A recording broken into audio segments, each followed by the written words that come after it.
Chapitre 625. Apparition aux disciples d'Emmaüs.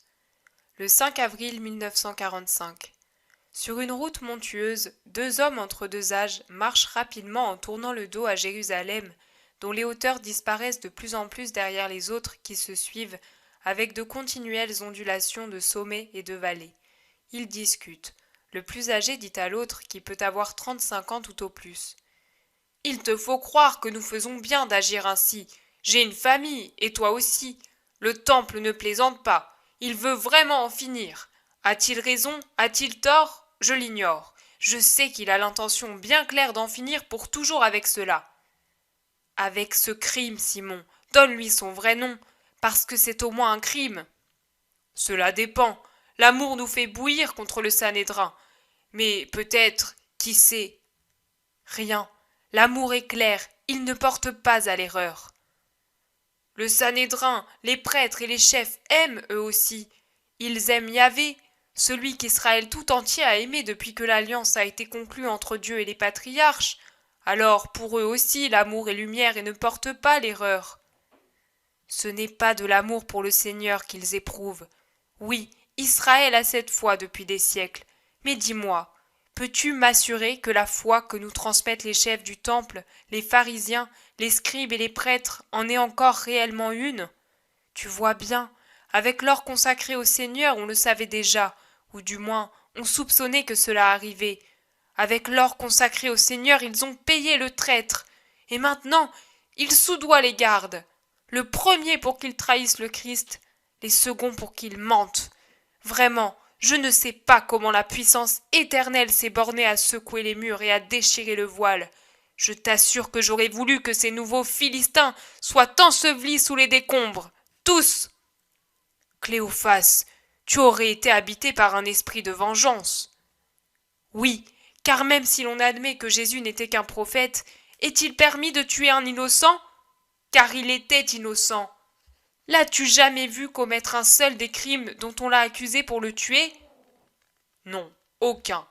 Pourtant, il a fait une erreur. Laquelle, Simon? Il n'a pas manifesté sa puissance du haut de la croix pour confirmer notre foi et punir les incrédules sacrilèges. Il aurait dû relever le défi et descendre de la croix. Il a fait davantage, il est ressuscité. Est-ce que c'est vrai? Ressuscité comment? Avec son seul esprit ou avec l'esprit et la chair?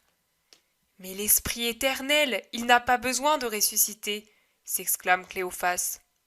Je le sais bien, je voulais dire, s'il est ressuscité uniquement avec sa nature de Dieu, supérieure à tous les pièges humains. Car maintenant, son esprit a connu les embûches par la terreur de l'homme. Tu as entendu, hein? Marc raconte qu'à Gethsémani, où Jésus était allé prier contre un rocher, il y avait du sang partout.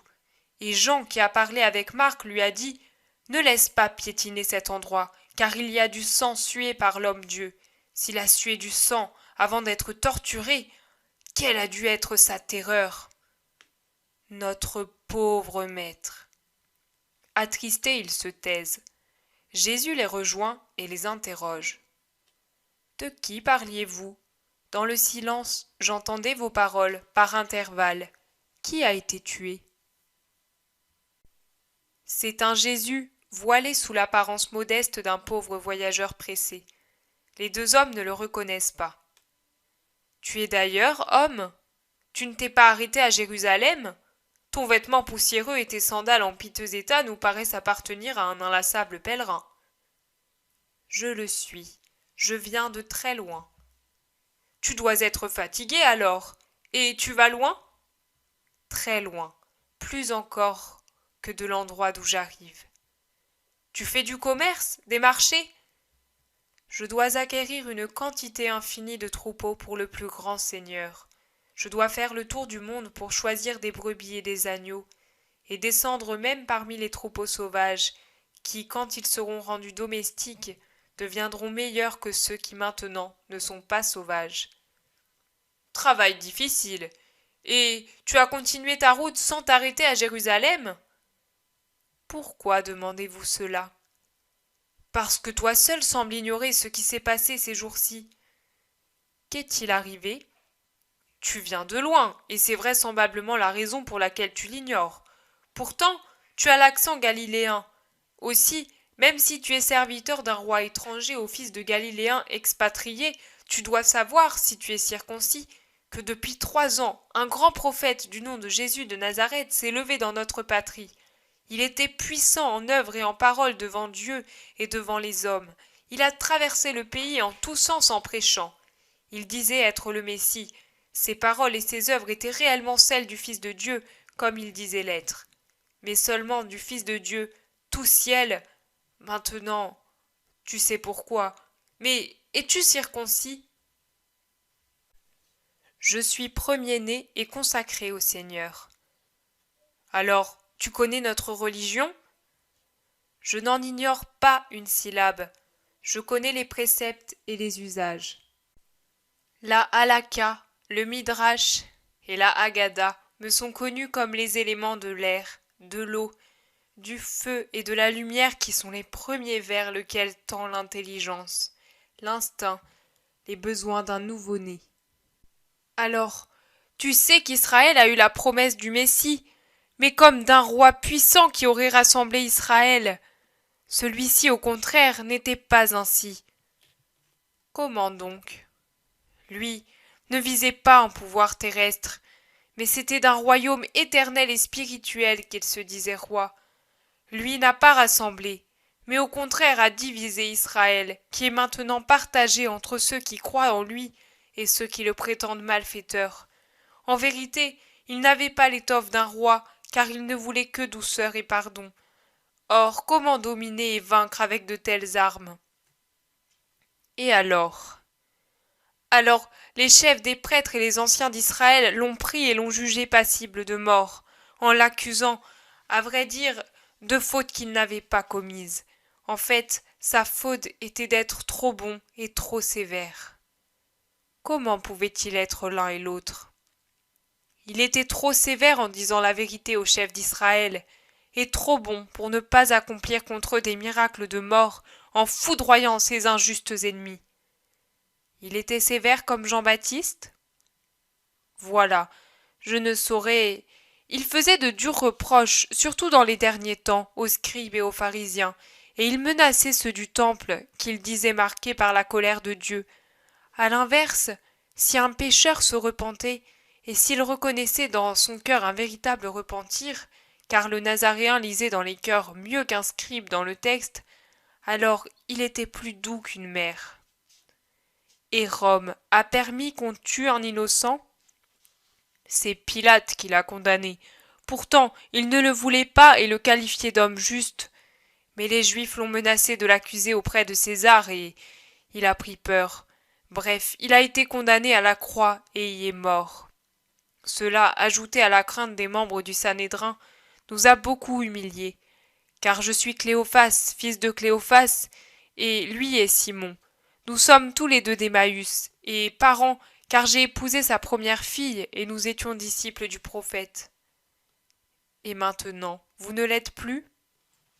Nous espérions que ce serait lui qui libérerait Israël, et que par quelque prodige il confirmerait ses paroles. Au contraire. Quelles étaient ces paroles? Nous te l'avons dit, je suis venu au royaume de David, je suis le roi pacifique, et ainsi de suite. Il déclarait, venez au royaume, mais ensuite il ne nous a pas donné le royaume. Il déclarait, le 3e jour je ressusciterai. C'est aujourd'hui le 3e jour qu'il est mort. Il est même déjà fini, car l'heure de nonne est passée. Or il n'est pas ressuscité. Des femmes et des gardiens disent qu'il est effectivement ressuscité, mais nous ne l'avons pas vu. Les gardiens prétendent maintenant avoir menti pour justifier le vol du cadavre fait par les disciples du Nazaréen.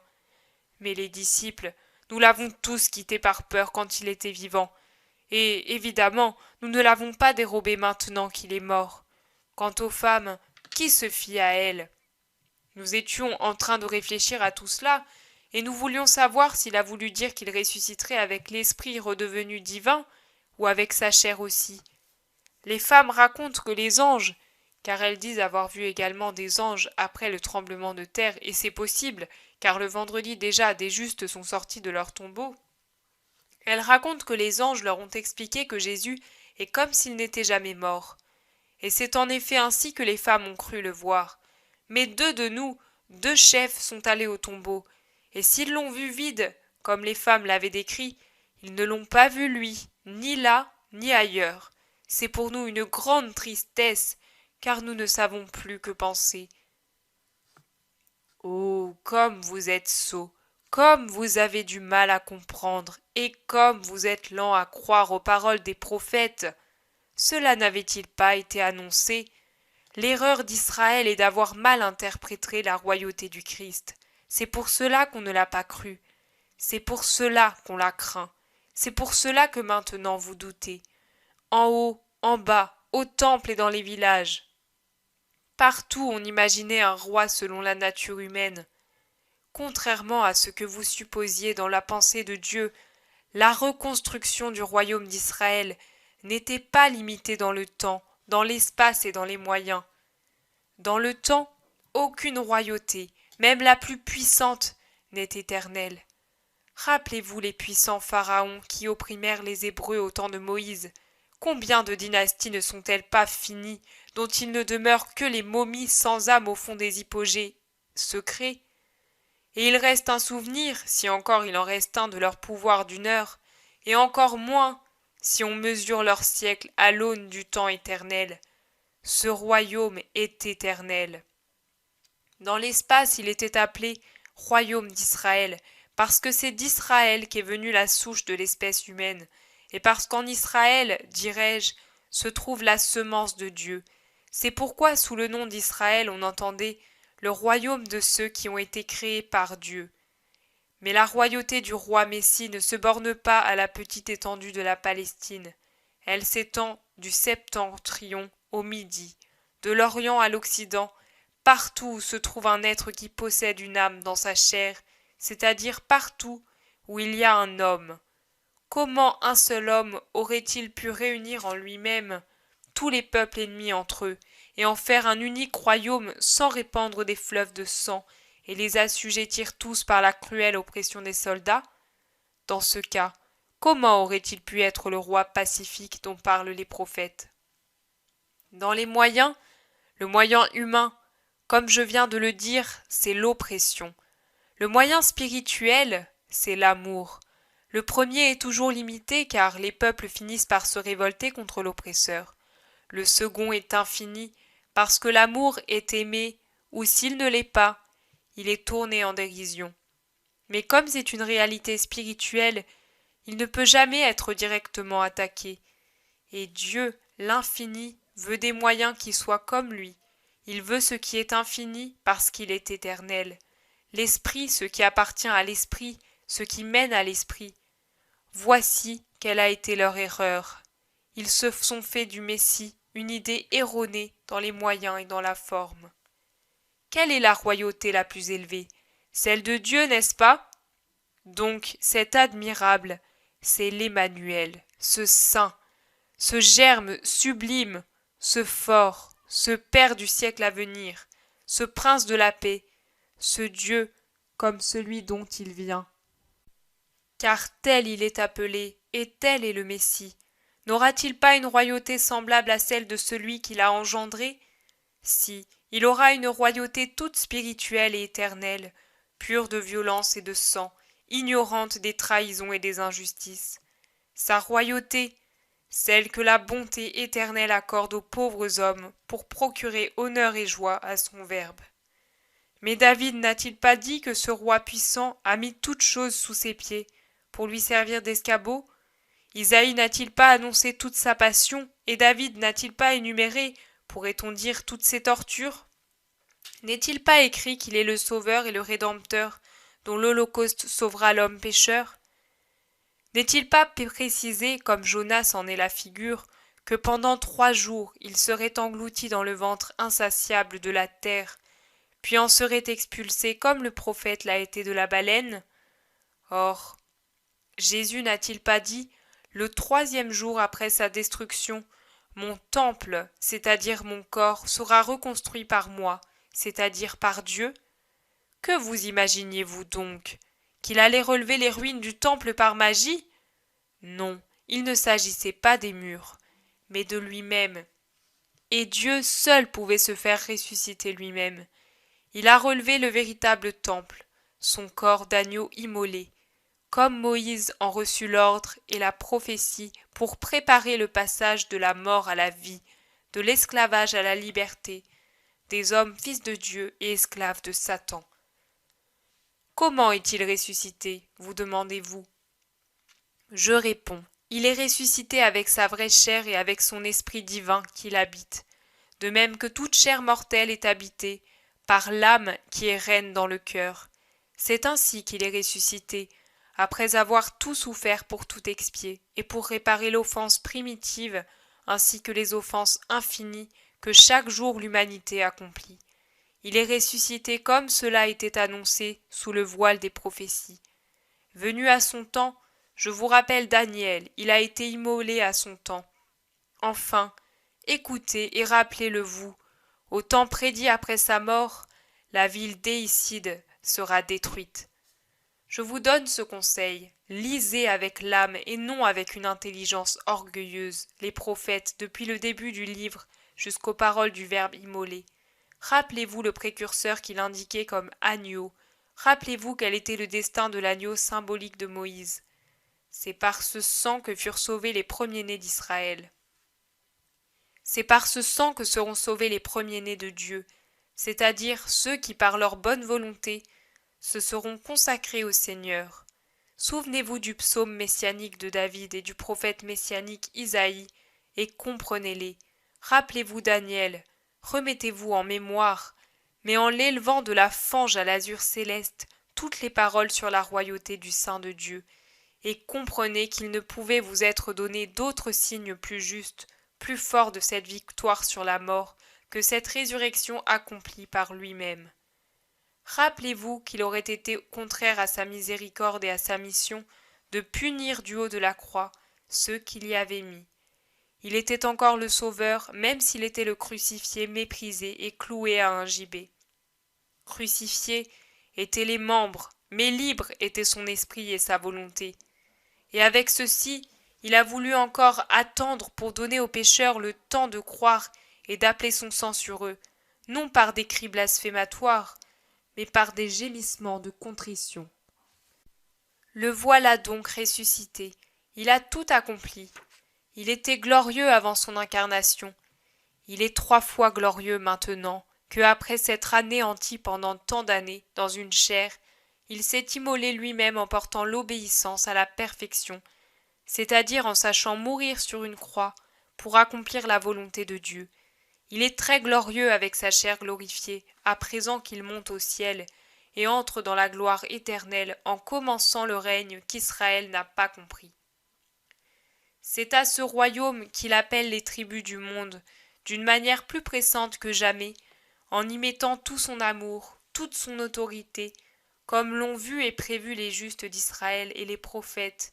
Tous les peuples viendront au Sauveur, et il n'y aura plus de Juifs ou de Romains, de Scythes ou d'Africains, d'Ibères ou de Celtes, d'Égyptiens ou de Phrygiens.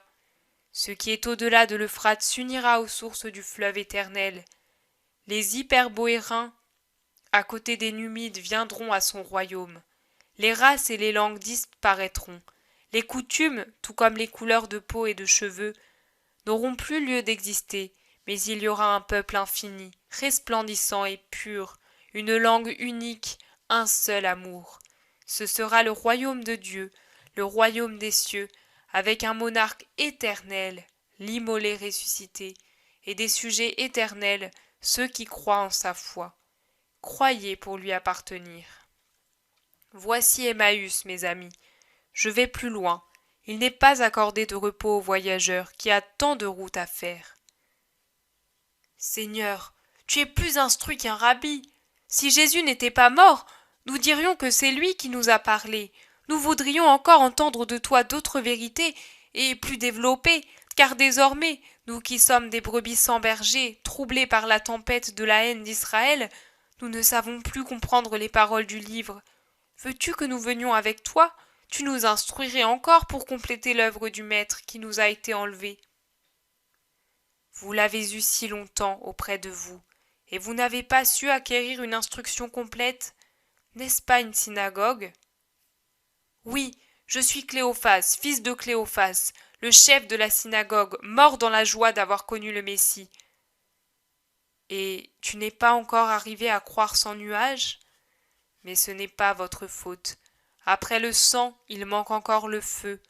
Ensuite, vous croirez, car vous comprendrez. Adieu. Seigneur, déjà le soir approche et le soleil est à son déclin. Tu es las et assoiffé. Entre et reste avec nous. Tu nous parleras de Dieu pendant que nous partagerons le pain et le sel. Jésus entre et on le sert avec l'habituelle hospitalité hébraïque en lui donnant une boisson et de l'eau pour ses pieds fatigués. Puis ils se mettent à table et les deux hommes le prient d'offrir pour eux la nourriture.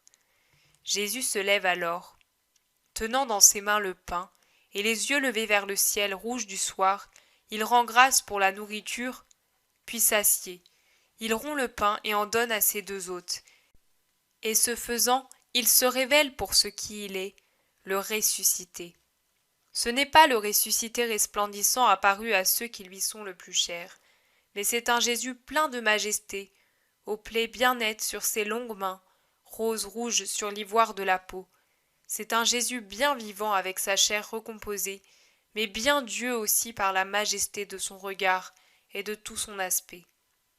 Les deux hommes le reconnaissent et tombent à genoux, mais lorsqu'il ose relever la tête, il ne reste de lui que le pain rompu. Ils le prennent et le baisent. Chacun prend son morceau, l'enveloppe dans un linge et le met comme une relique sur sa poitrine. Ils disent en pleurant: « C'était lui, et nous ne le reconnaissions pas.